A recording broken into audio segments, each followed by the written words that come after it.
दीदी, अगर स्कूल की छुट्टी तक हम घर नहीं पहुंचे तो माँ को जवाब देना मुश्किल हो जाएगा। देख बबली, आज चाहे कुछ भी हो जाए पर हम पापा को अपने साथ लेकर ही जाएंगे, फिर चाहे उसके लिए हमें कुछ भी क्यों ना करना पड़े। और माँ को हम कुछ भी बोल देंगे। अभी चल। आखिर कब तक हम नारियों को ही अग्नि परीक्षा देनी पड़ेगी? पापा क्या हुआ, काहे हंस रही हो? पापा आपने ये साड़ी क्यों पहन रखी है? अरे क्या बताए बिटुआ, हमारी जो नाटक वाली अभिनेत्री है ना वो पड़ गई है बीमार, तो हम सोचे कि हम ही अभिनेत्री बन जाए। अब तुम्हारी अम्मा तो हमारी अभिनेत्री बनेंगी नहीं ना। हम अभिनेत्री बन जाए? पापा, हम दोनों ने सोचा है कि बबली सिंगर बनेगी और हम एक्ट्रेस। अच्छा, और अभी जो आप बोल रहे थे ना, हाँ? वो सब हमने याद कर लिया है। हम आपको करके दिखाएं? हाँ चलो पापा, देखते चलो। हाँ बेटा, सुनाओ। आखिर कब तक हमको अग्नि परीक्षा देनी पड़ेगी? क्या एक नारी का संसार में यही अस्तित्व है? कैसा किया? शाबाश! अरे ये दोनों बिटियां हमारी देखना नाम रोशन करेंगी।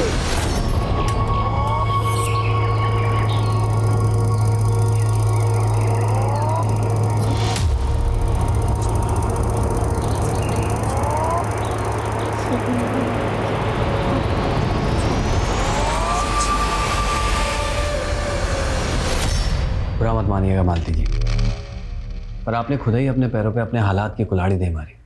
आपको ये सिंदूर, ये मंगलसूत्र उतार के फेंक देना चाहिए और बोल देती सबको कि मर गया वो, तो आपकी बेटियां इस पे भरोसा कर लेती। कुलदीप जी, आप हमारी दुविधा को नहीं समझ पाएंगे। लेकिन आपकी बेटियां जो समझ रही हैं वो बहुत हानिकारक है आपके लिए।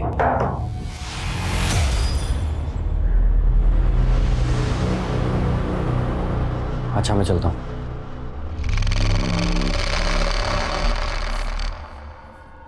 वो मालती जी, हम दीप्ति को स्कूल से घर ला रहे थे तो ये बोली बबली को किताब लौटाना है। वो चाची, आज बबली और स्वीटी दीदी स्कूल नहीं आए ना, तो सोचा ये किताब बबली को देते हुए चली जाती हूँ।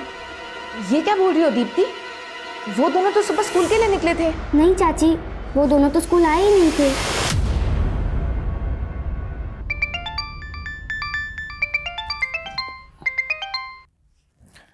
हाँ मालती दीदी।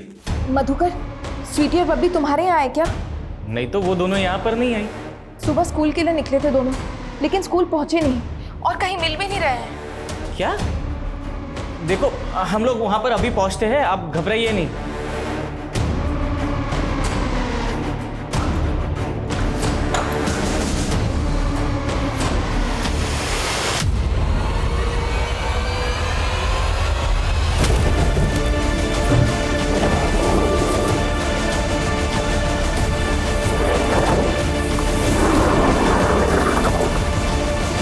इसलिए तुम हमको स्कूल छोड़ने से रोक रही थी? कहाँ गई थी? जल्दी बोलो वरना देंगे एक। वो अम्मा, हम फुलवारी में तमाशा देखने गए थे। ये तमाशा का भूत नहीं उतरा अभी तक? हाँ, क्या मिल गए इस संगीत और तमाशा से तुमको और तुम्हारे पापा को? बस माँ, पापा को तो आप कोसिका ही नहीं, हमको पता है कि आपने पापा को कितना तकलीफ दिया है। शुक्र मनाइए वो राजेंद्र आपकी जमीन छीन नहीं रहा, दाम दे रहा है उसके। वैसे भी वो बंजर जमीन किस काम की? बंजर है तो क्या हुआ, पुश्तैनी जमीन है हमारी, और पुश्तैनी जमीन माँ के समान होती है। तो तुम क्या कहती हो कि हम अपनी माँ को बेच दें? दो बेटियों के बाप हैं आप, काहे खतरा मोल ले रहे हैं? अरे हम नहीं डरते किसी से। और एक बात बताओ, तुम उस राजेंद्र का काहे इतना पैरवी कर रही हो? हाँ। रुको, हम देखते हैं कौन आ गया। अरे अरे अरे कौन? अरे मालती! अरे छोड़े! अरे मालती! अरे तुम लोग हमको कहाँ लेके जा रहे हो भाई? छोड़ो हमको!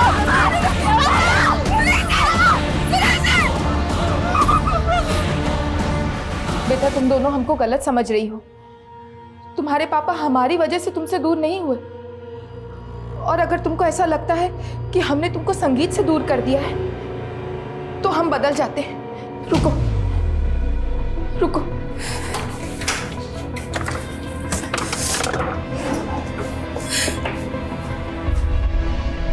ये लो, तुम्हारी जो मर्जी आए वो करो, लेकिन अपनी माँ को मत कोसो। वैसे नाटक तो आप भी बहुत अच्छा कर लेती हो माँ। चल बबली।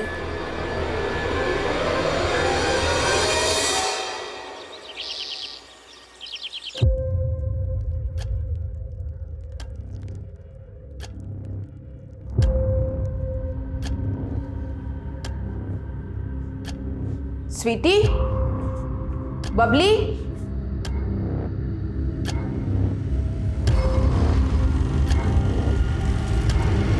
स्वीटी,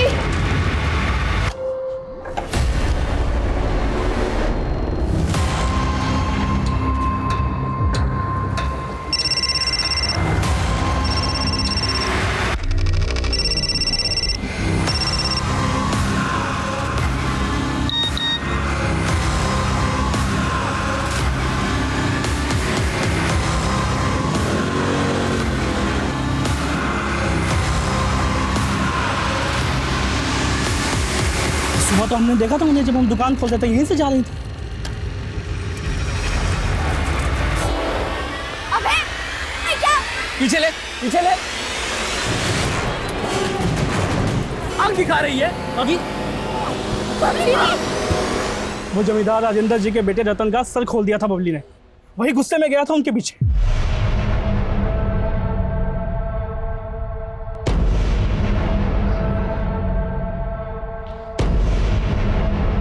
अरे वाह मालती,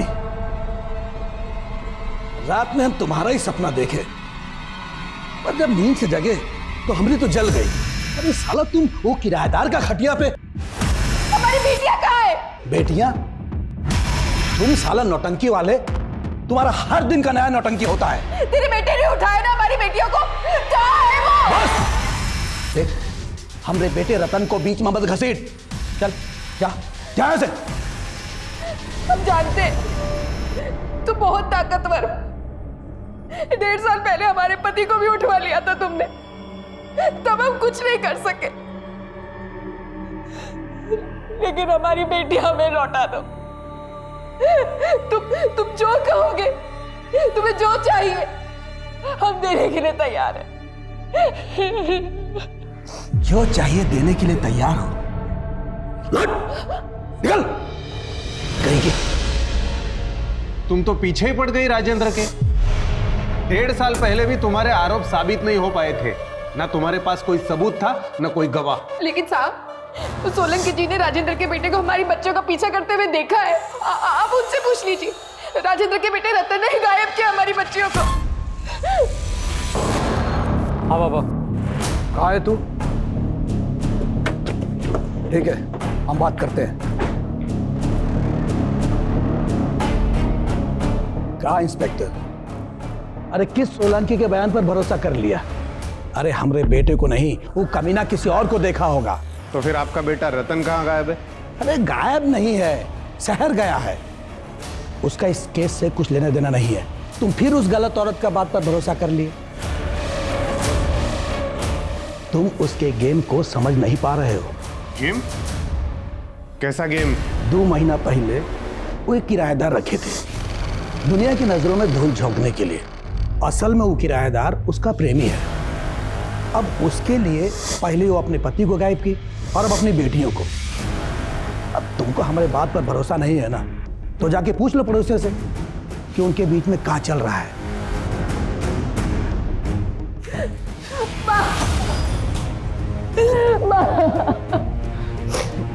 दीदी हिम्मत रखो दीदी, कल भी तो दोनों लौट कर आई थी ना, देखना आज भी लौट कर आ जाएंगे।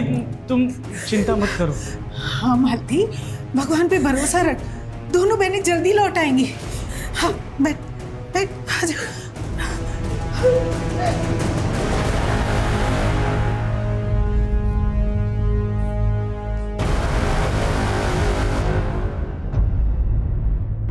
हम तुमसे प्यार करने लगे हैं बबली, लेकिन तुम्हारे सामने बोलने की हिम्मत नहीं होती।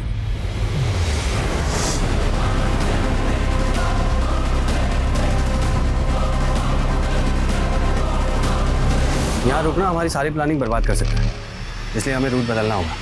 दीप्ति, तुम ये किताब देकर गई थी हमको, इसमें ये निकला है। क्या है ये? कुछ भी मत छिपाना हमसे। वो चाची, ये किताब हमें जतिन ने दी थी बबली को देने के लिए।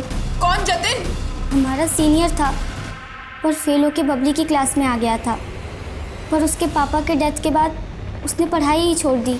ये क्या बात होती है जतिन? हमारे भी पापा हमारे साथ नहीं रहते हैं, तो क्या हमने स्कूल जाना छोड़ दिया?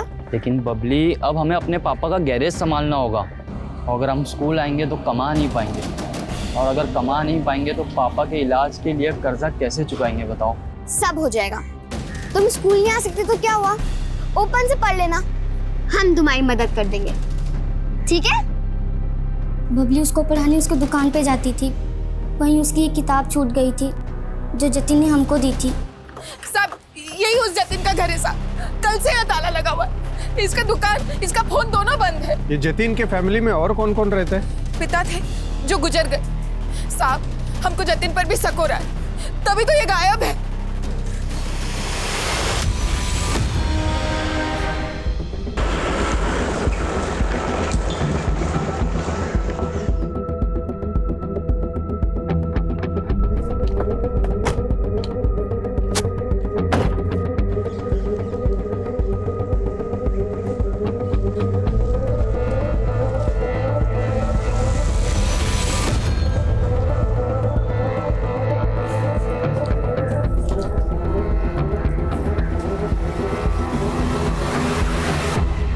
सर, ये ज़मीन स्वीटी और बबली के पिता सुरेश के नाम है, जो 1.5 साल पहले सस्पिशियस सर्कमस्टांसेस में गायब हो गया था। सुरेश की पत्नी ने इल्ज़ाम लगाया कि राजेंद्र ने सुरेश को अगवा करके ये ज़मीन अपने नाम करके उसे कहीं मार के फेंक दिया, लेकिन उसकी लाश अभी तक कहीं नहीं मिली।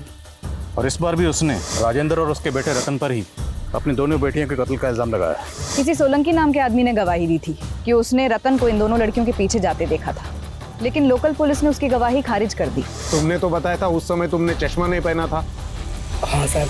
लोकल पुलिस मान रही थी कि वो रतन की बजाय कोई और भी हो सकता है, लेकिन रतन कहाँ गायब है ये अभी तक लोकल पुलिस पता नहीं लगा पाई, और ना ही उस जतिन को ढूंढ पाई है जिसका लव लेटर बबली की नोटबुक में मिला था। दोनों को ढूंढने में लग जाओ, तब तक मैं जरा इस राजेंद्र से मिलता हूँ।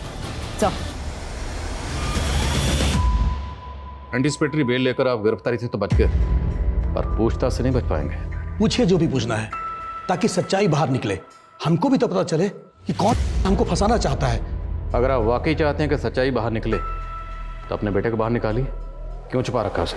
छुपाया नहीं है साहब, उसको किसी ने गायब किया है केस को उलझाने के लिए। गायब तो 1.5 साल पहले बबली और स्वीटी के फादर सुरेश को भी किया गया था, तब भी उसका इल्ज़ाम उसकी बीवी मालती ने आप पर ही लगाया था। साहब तब भी वो झूठ बोली थी हमको फंसाने के लिए। साहब हमको पूरा यकीन है वो नीली कलर की गाड़ी इन्हीं की थी, यही उठाए थे सुरेश जी को। इंस्पेक्टर, ये हमसे जमीन का पैसा एडवांस लेकर अपने पति को मना नहीं पाई, और अब कुछ भी बक रही है। बक तुम रहे हो। एक मिनट, तुम तो बोल रही थी उन आदमियों के चेहरे ढके हुए थे इसलिए तुम चेहरे देख नहीं पाई, फिर वो राजेंद्र और उनका बेटा ही था, ये दावा तुम कैसे कर सकती हो? उस औरत को दुखियारी समझने का गलती मत कीजिए। वो औरत और उसका आशिक किराएदार मिलकर ये षड्यंत्र रच रहे हैं। वो औरत उसके प्रेम में पड़ के पहले अपने पति को निकल गई और अब अपनी बेटियों को।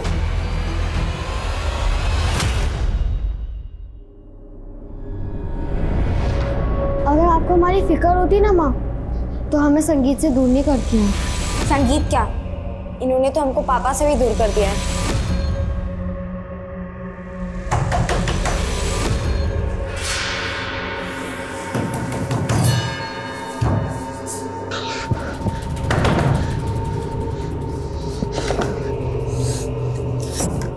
आपसे कहा था ना, आप जाइए यहाँ से, अगर वो उठ गई तो अच्छा नहीं होगा।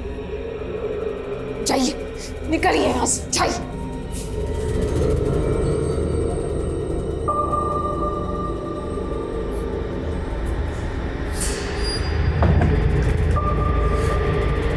कौन था वो? चुप क्यों आप? बोलिए। मालती, बिटिया अब कुछ नहीं रखा है, तू हमारे साथ चल। हाँ दीदी, इस घर में रहोगी तो इन यादों से कभी निकल ही नहीं पाओगी। हम इस कोप से कभी बाहर नहीं निकल सकते। हमें दोषी है सारी बर्बादी के, हमें कहीं शांति नहीं मिलेगी।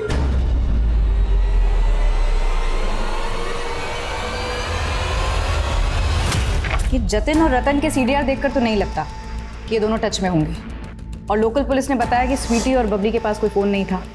मैम, रतन का फ़ोन बंद हुआ था नीमकला में, जबकि जतिन का फ़ोन बंद हुआ था शिवपुरी में। पता करो ये दोनों कहीं इन्हीं जगहों पर तो नहीं है। मैम, शिवपुरी में जतिन के एक चाचा का घर है, हो सकता है वहाँ छुपा। गुनहगार कोई भी हो, मालती जी बख्शा नहीं जाएगा। पर हमें पता चला है कि आपका कोई किराएदार भी था, तो काफ़ी दिनों से नज़र नहीं आ रहा, कुलजीत। आपको उस पर शक नहीं? हमको सबसे पहले उसी पर शक हुआ साहब। स्वीटी और बबली जब गायब हुए तो उसके घर पर ताला था, वो हमारा फ़ोन भी नहीं उठा रहा था। फिर बाद में हमको फ़ोन कर कर ऐसा घुमा दिया उसने कि हम कुछ समझ ही नहीं पाए। अरे बबली और स्वीटी को ढूंढने में हम जी जान लगा देंगे मालती जी, आप बिल्कुल भी फिक्र मत कीजिए। और हमारा ऊपर तक पहचान है, डीआईजी साहब को भी फ़ोन घुमा दिया है हमने। लेकिन आप हैं कहाँ? हम किसी काम से कानपुर आ गए थे, हम जल्दी आके मिलते हैं ना आपसे। उसके बाद से उसका कोई अता पता नहीं इंसान, उसका फ़ोन भी बंद आ रहा है। अच्छा कुलजीत रहने वाला कहाँ का? आपने रेंट एग्रीमेंट तो बनाया होगा? हाँ हाँ साहब, उसका आईडी का फोटोकॉपी और एग्रीमेंट है हमारे पास।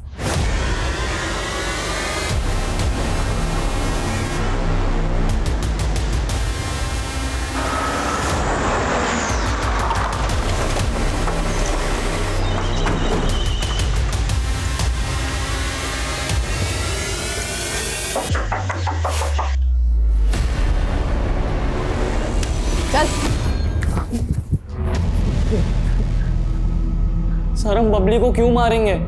हम प्यार करते थे उससे, और स्वीटी के साथ भी हमारा कोई दुश्मन ही नहीं था।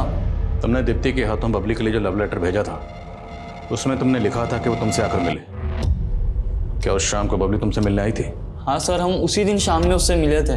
हाय जतिन। हमने सोचा था शायद तुम नहीं क्यों आओगी। नहीं आएंगे हम? आखिर तुम्हें ओपन से पढ़ना है और हमें तुम्हें ट्यूशन भी तो देनी है। वो बबली, दीप्ति ने तुम्हें जो बुक दी थी उसमें हमारा नोट था, तुम्हें मिला? कैसा नोट? वो तुम घर जाके देख लेना। अच्छा ठीक है, हम घर जाके देख लेंगे। वो जतिन, हम कह रहे थे कि इस पेपर में एक वैन का नंबर है, पता करके बताओ ना कि ये वैन किसके नाम से रजिस्टर है।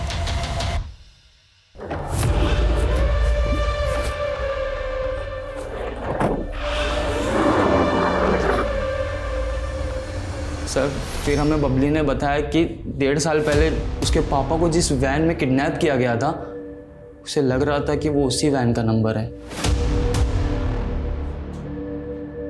तो 1.5 साल पहले बबली ने जो नंबर देखा था वो नंबर उसे याद रहा? नहीं सर, वो बोली उसने उसी दिन बिल्कुल वैसा ही एक वैन देखा था। सर उसने उसका नंबर नोट कर लिया था, बट उसके बाद हमने पूछा तो वो कुछ नहीं बताई सर। उसके बाद फिर पता चला दोनों बहनें किडनैप हो चुकी है। और सर उस वक्त मैं अपने चाचा के घर था, तो मैं उस लव लेटर की वजह से डर गया था सर, इसलिए मैं वापस नहीं आया। बबली ने तो जो नंबर दिया था वैन का, वो नंबर बोल। ये नंबर तो फेक है सर, आरटीओ में इस नंबर का कोई व्हीकल रजिस्टर्ड ही नहीं है। जतिन के बयान के मुताबिक बबली ने नंबर हाल फिलहाल में इसलिए नोट किया था क्योंकि उसे लगता है कि 1.5 साल पहले उसके फादर को इसी वैन में ले जाया गया और ये नंबर फेक है। और ताज्जुब की बात यह है कि बबली को 1.5 साल बाद भी ये नंबर याद है। ताज्जुब की बात तो ये भी है सर कि मालती को उसके बारे में कुछ पता ही नहीं है। अगर जतिन सच कह रहा है तो मतलब साहब वो बच्चियाँ अपने फादर की तलाश कर रही हैं और मुमकिन है कि शायद यही उनके कत्ल की वजह रही। 1.5 साल पुराना सुरेश मिसिंग केस, बारीकी से स्टडी करो। सर मालती के किराएदार कुलजीत ने जो रेंट एग्रीमेंट दिया था उस पर जो नेटिव एड्रेस है वो फेक है सर, और उसने जो आधार आईडी दिया था वो भी फेक है सर। फेक? जी सर। और सर हैरानी की बात तो ये है कि उसकी आधार आईडी पे जो नंबर है वो किसी कुलजीत नाम की औरत का आधार नंबर है। खबरों को काम पर लगाओ, पता लगाओ ये कुलजीत सिंह कौन है। सर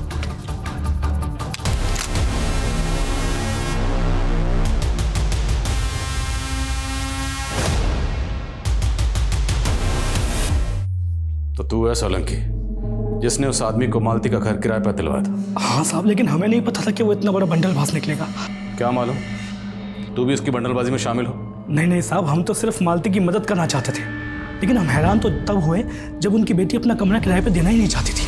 वहाँ उस कमरे से हमारे पापा की यादें जुड़ी हैं। वहाँ पापा रिहर्सल करते थे। हाँ माँ, उस कमरे में हम किसी को नहीं रहने देंगे। कमरा अगर किराए पर नहीं चढ़ाया ना तो घर का खर्चा चलाना मुश्किल हो जाएगा। माँ लेकिन हम कह रहे हैं वहाँ नहीं बस, कुछ नहीं सुनना है हमको। चलो अंदर जाओ। साहब बच्चियां गुस्सेल जरूर थी लेकिन बहुत मासूम थी। साहब वो रतन के बारे में तो मैंने तुमसे कुछ पूछा ही नहीं। रतन के खिलाफ बयान देने के लिए तुझे किसी ने पैसे दिए? नहीं साहब, ऐसी कोई बात नहीं है। हमारी आंखें ज़रूर कमज़ोर हैं, मगर उस दिन हमने रतन की आवाज़ अच्छे से सुनी थी। बहुत गंद बक रहा था बच्चों के बारे में। हमने कुछ नहीं किया साहब, हमें छोड़ दो। सर कौन? सर वो ओरिजिनल कुलजीत जिसकी आईडी का इस्तेमाल उस किराएदार ने किया था, मैंने उसके बारे में पता लगाया सर। उस कुलजीत की 2 साल पहले डेथ हो चुकी है। मतलब उस किराएदार ने एक मरहूम औरत की आईडी का गलत इस्तेमाल किया। रतन की क्लियर? नहीं सर, फिलहाल कुछ नहीं पता चला। पता लगाओ वो कहाँ है। राजेंद्र को लगता है कि उसके बेटे रतन को कहीं गायब किया गया है, पर पूरे चांसेस हैं कि इसने खुद ही अपने बेटे को कहीं गायब किया हो। सभी रिश्तेदारों और दोस्तों से पता करो, पता लगाओ रतन कहाँ है। सर, स्वीटी और बबली की पोस्टमार्टम रिपोर्ट, दोनों की रिपोर्ट में ज़मीन आसमान का फ़र्क है। स्वीटी की मौत सर पर चोट लगने से हुई और बबली की स्ट्रैंगुलेशन से। स्वीटी की मौत बबली की मौत से 24 घंटे पहले हो गई थी। बबली का हुआ, लेकिन स्वीटी की रिपोर्ट कंफर्म नहीं करती। पर हाँ सर, स्वीटी एक्टिव थी। ये कैसे मुमकिन है? दोनों बहनें एक साथ गायब हुई, एक साथ पेट पर लटकी हुई मिली, फिर दोनों की पोस्टमार्टम रिपोर्ट में इतना फ़र्क कैसे? और स्वीटी का एक्टिव होना, तो क्या स्वीटी की लाइफ में कोई लड़का था?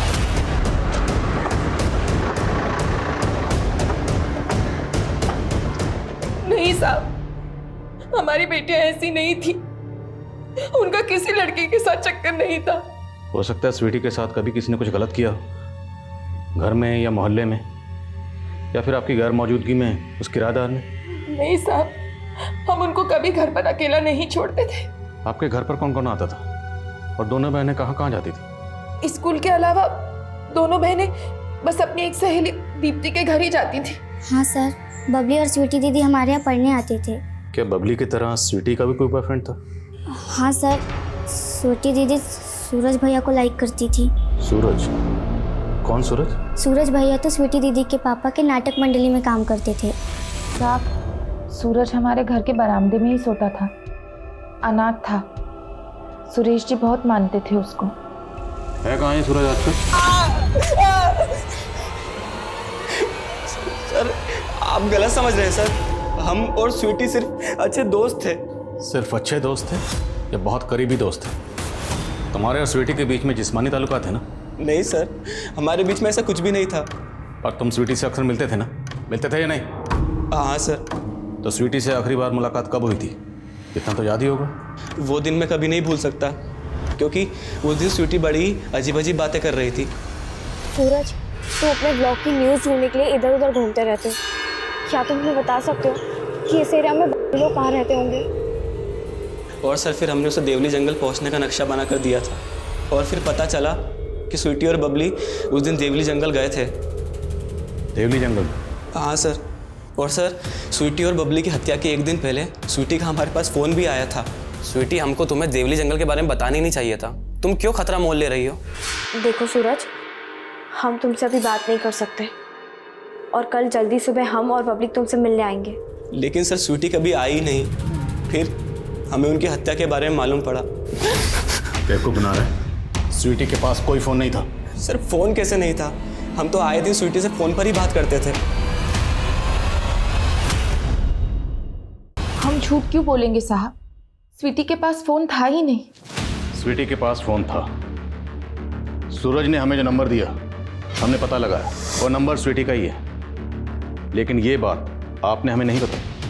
और भी बहुत कुछ है जो आपने हमें नहीं बताया। क्या नहीं बताया साहब? आपकी बेटियों को लगता था कि आपके पति ही बागियों के कब्जे में है।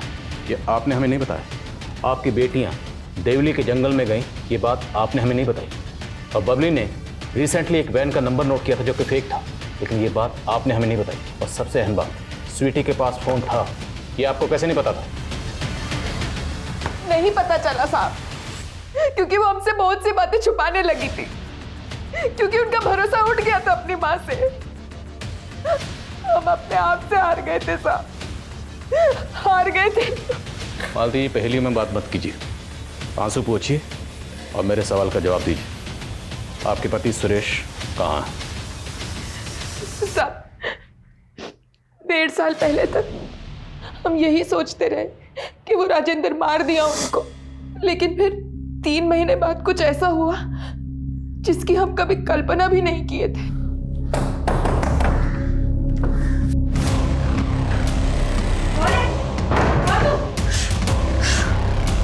आप? बबली और स्वीटी कहाँ है? वो तो अपनी नानी के घर है। आप जिंदा हैं? हाँ, हम जिंदा हैं। वो राजेंद्र तो हमको मार नहीं दिया था। अरे, हमसे हमारा पुश्तैनी जमीन तक हड़प लिया, हमसे जबरदस्ती कागज पे अंगूठा लगवा लिया। हमको मार नहीं वाला था, हम तो बस कैसे भी करके बच के भाग गए वहां से। लेकिन अब 3 महीने तक थे कहाँ? प्रतिशोध पाल रहे थे। हमको पता चला मालती कि हम अकेले नहीं हैं, हमारे जैसे और भी सैकड़ों लोग हैं जिनको ये राजेंद्र जैसे पूंजीवादी लोग कुचल देते हैं। लेकिन अब हम बदला लेंगे उनका, उन सब का बदला। हम नहीं चाहते थे कि उनका साया भी बबली और स्वीटी पर पड़े। नहीं मिलने दिया उनको हमने हमारी बच्चियों से। आपसे कहा था ना, यहाँ आना है तो साथ छोड़ना होगा। हमको तुम्हारा प्रवचन नहीं सुना, हम अपनी बेटियों से मिलना है। हटो यार। तो मिलकर क्या कहेंगे उनको कि उनका बाप एक कलाकार से बागी बन गया। आप जाइए यहाँ से, अगर वो उठ गई तो अच्छा नहीं होगा। जाइए, निकलिए यहाँ से, जाइए।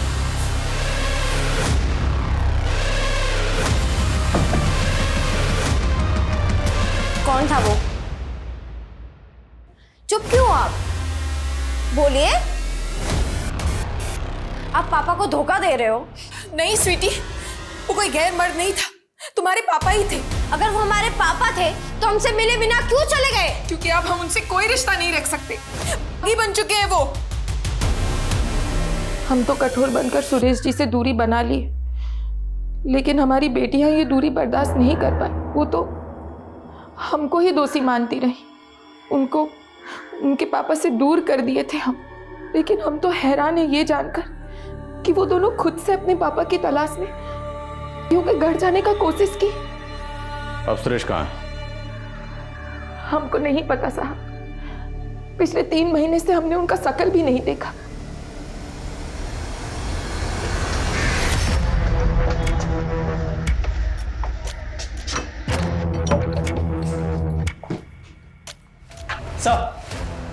सर हमारे एक खबरी ने अभी भी एक इन्फॉर्मेशन दी है। उसे एक प्रॉपर्टी एजेंट मिला है जिसने उस किराएदार को जनकपुरी में भी एक घर किराए पे दिलवाया। Sir we are very close, हमारा मिशन जल्दी ही सक्सेसफुल हो जाएगा।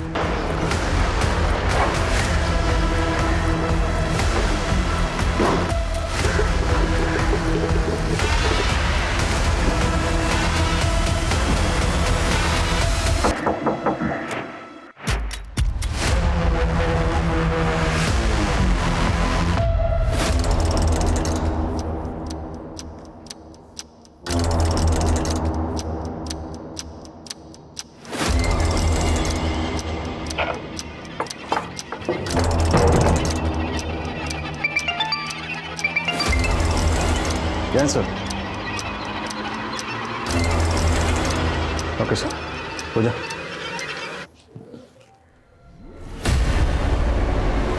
विनोद शर्मा अंडरकवर एजेंट हूँ। 6 महीने पहले हमारे सीनियर ऑफिसर अमोद सिंह की कार ब्लास्ट में इस सुरेश का हाथ था। सुरेश को पकड़ना हमारा मिशन है। मुझे इन्फॉर्मेशन मिली कि सुरेश अक्सर अपनी बीवी से मिलने आया करता है, इसलिए किराएदार बन के मैं वहाँ रहने चला गया। मैंने सोचा उसकी बीवी के जरिए सुरेश के बारे में इन्फॉर्मेशन निकालने की कोशिश करूं, लेकिन अचानक से उसकी बेटियां गायब हो गई। अगर मैं वहाँ रुकता तो लोकल पुलिस मुझे भी इन्वेस्टिगेट करती और ये मेरे मिशन के लिए सही नहीं था, इसलिए मुझे वहाँ से निकलना पड़ा। लेकिन आपके वहाँ रहते हुए सुरेश की बेटियों को किसने किडनैप किया और फिर उनका कत्ल कर दिया? कोई गेस किसने किया भाई? ये तो मुझे भी नहीं समझ में आया, बट हाँ मुझे एक इन्फॉर्मेशन मिली है कि सुरेश राजेंद्र पे अटैक करने की प्लानिंग कर रहा है। शायद उसको लगता है कि ये सारा कांड राजेंद्र ने किया है और हम भी यही चाहते हैं कि सुरेश ये अटैक अटेम्प्ट करे ताकि हमें उसे पकड़ने का मौका मिल जाए।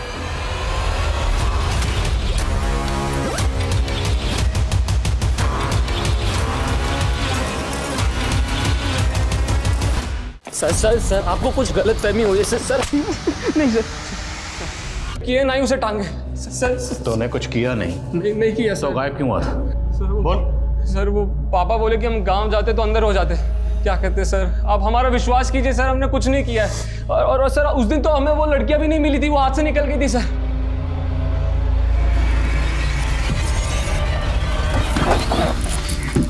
मैडम वो लड़कियां यहाँ मुड़ गई थी और हम सीधे चले गए थे। उसके बाद क्या हुआ हमें नहीं मालूम। लेके जाओ इसे। अगर ये लड़का सच बोल रहा है तो पता करो उस दिन वो दोनों बहनों को यहाँ किसी और ने देखा था क्या। शायद इससे पता चला कि वो दोनों बहनें यहाँ से कहाँ गई थी। ओके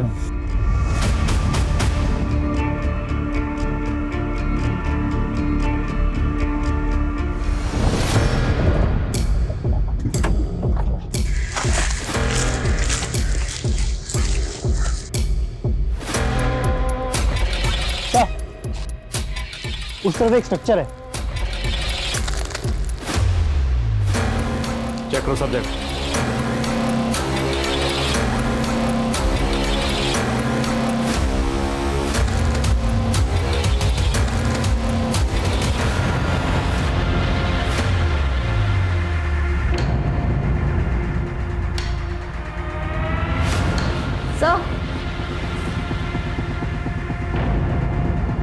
सर ये तो स्वीटी का फोन है। इस जगह का जो भी मालिक है हाजिर करो उसे। सर बोलो।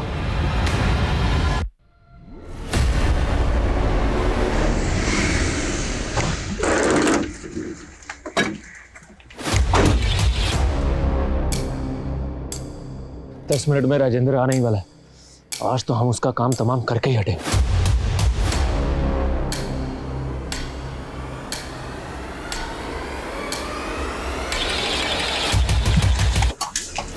Crime branch. वो राजेंद्र हमारा जिंदगी बर्बाद कर दिया और जबरदस्ती हमारी पुश्तैनी जमीन भी हड़प ली। हम सीधा के पास गए। सब हमारा नाटक मंडली था। हम कभी कभी उनको नाटक दिखाने जाया करते थे, इसलिए हमारा उनसे पहचान था। और जब उनको पूरा बात बताया तो उन्होंने हमारी मदद की, हमको अपने साथ में ही रख लिया साहब। 3 महीने से तुम अपनी बीवी और बच्चियों से मिलने क्यों नहीं आए? साहब क्योंकि सरदार जी की बेटी रजनी हमको पसंद करती थी, हमारी कला की मुरीद थी, तो साहब हम उससे शादी कर लिए। लेकिन साहब हम अपनी बेटियों को मिले बगैर रह ही नहीं पाते थे। उस दिन सुरेश की बेटियां वहाँ आई थी और वो उसे मिलने की जिद करने लगी।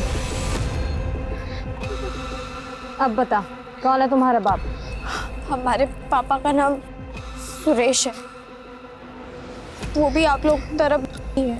उस वक्त सुरेश नहीं था वहाँ पे। उसकी बेटियाँ ज़ोर ज़ोर से रो रो के बताने लगी कि कोई आदमी रोज़ रोज़ उनके साथ ज़बरदस्ती करता है। कौन ज़बरदस्ती करता था? उसका नाम नहीं बताया उन्होंने। बोले कि अपने पापा को ही बताएंगी। फिर हमने उनको ये बोल के भेज दिया कि उसके पापा उनसे मिलने आ जाएंगे। लेकिन ये बात फिर मैंने सुरेश को नहीं बताई। मुझे लगा कि कहीं सुरेश वापस अपनी बेटियों और पहली बीवी के पास वापस ना चला जाए, इसलिए मैंने उसे कुछ नहीं बताया। फिर एक दिन हमने अखबार में पढ़ा कि हमारी बेटियां, और आखिरकार रजनी ने हमको सब सच बताया कि हमारी बेटियां वहां आई थी मदद मांगने के लिए। लेकिन हम कुछ नहीं कर पाए साहब, हम कुछ नहीं कर पाए साहब। हमको तो लगता है कि राजेंद्र और उसका बेटा ही हमारी बेटियों का शोषण किया होगा। हमको पूरा यकीन है साहब कि उन दोनों ने हमारी बेटियों का कत्ल किया होगा साहब। उन दोनों ने नहीं मारा, बबली और स्वीटी के कातिल को ढूंढ लिया हमने। सर पूछताछ में पता चला था कि स्वीटी और बबली यहाँ कुएं के पास देखी गई थी हत्या वाले दिन। वो यहाँ से आया जाया करती थी। ये भी पता चला कि कुएं के मालिकों से उनका अक्सर झगड़ा होता था। वो बिरादरी की लड़कियाँ आए दिन हमारे कुएं के सामने से गुजर के हमारे ज़मीन को कर देती थी। और साहब उस दिन तो हद ही हो गया। हमारा ही कुआं मिला तुम्हें, कर दिया। आखिर समझ के क्या रखा है तुमने हमको? हम भी इंसान हैं। फिर हमने उस बबली को अच्छे से सबक सिखाया और फिर उनकी बॉडी ले जाके उन्हीं के बाप की ज़मीन में टांग दिया। हम सोचे उनकी लाश वहाँ मिलेगी तो राजेंद्र और उसका बेटा रतन ही फंसेगा। तुम दोनों का सिर्फ इतना मकसद नहीं था। स्वीटी के मोबाइल में हमें एक वीडियो मिला। वो वीडियो किसके कहने पर बना? वो वीडियो किसके कहने पर बनाया?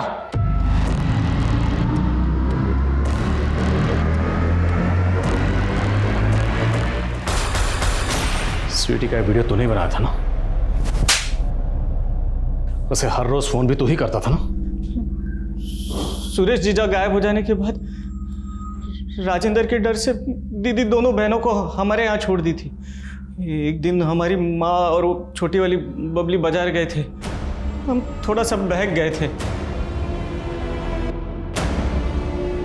वो किसी के सामने मुंह ना खोल पाए, इसके लिए हम उसका वीडियो रिकॉर्ड कर लिए थे और फिर रोज़ हम उसको डरा धमका किया उसके साथ। लेकिन एक दिन बबली हमको देख ली थी। वीडियो वायरल हो जाने के डर से वो अपनी माँ के सामने कुछ नहीं बोली और दोबारा अपनी माँ के पास लौट गई। फिर कुछ दिन बाद हमको पता चला कि वो दोनों बहनें अपने पापा को ढूंढने निकली है। हमें लगा कहीं वो अपने बाप के सामने मुँह ना खोल दे, वरना उनका बाप हमें जिंदा नहीं छोड़ता। मिश्रा हमारा जानकार है। उस दिन उसके हाथ से स्वीटी का मर्डर हो गया था। डर के मारे वो हमको फ़ोन कर दिया। हमने मिश्रा के डर का फ़ायदा उठाया। हम नहीं बोला था उनको कि दोनों बहनों को टांग दे, और उसके बदले में हमने कुछ पैसे भी दिए थे मिश्रा को। खुद अपनी सगी भांजी के साथ दुष्कर्म के